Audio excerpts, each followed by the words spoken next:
வணக்கம். நிரந்தர மன அமைதி, ஆனந்தம் தரும் சிறப்பு சொற்பொழிவு பிரேமகுமாரி ஓம் சாந்தி. அந்த இதில் ஆசா அவங்க பேசிக்கிட்டு இருக்காங்க.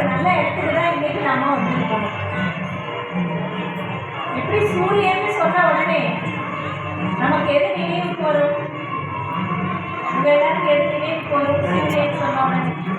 வெளிச்சம். வெளிச்சம் ஒளி, வெளிச்சம். சூரியன் தான் பூமிக்கு வெளிச்சத்தை கொடுக்கும். பிரபஞ்சத்துக்கே வெளிச்சம். பூமிக்கு மட்டும் இல்லை, பிரபஞ்சத்துக்கு வெளிச்சத்தை கொடுக்கக்கூடியது சூரியன்.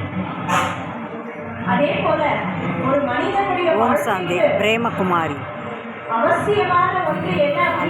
அந்த இதில் இருந்து நான் பேசுகிறேன். எந்த வெளிச்சம்? ஞானம் என்ற வெளிச்சம். ஞானத்தான் ஒளி வெளிச்சம் சொல்லப்படுது. ஆங்கிலத்தில் நாலேஜ் இஸ் லைட் அப்படின்னு சொல்லியிருக்காங்க. ஞானம் என்பதுதான் ஒளி. ஒரு ரோட்ல நம்ம போயிட்டே இருக்கிறோம், சோளம் தான் நடக்குது. வழி தெரியும்.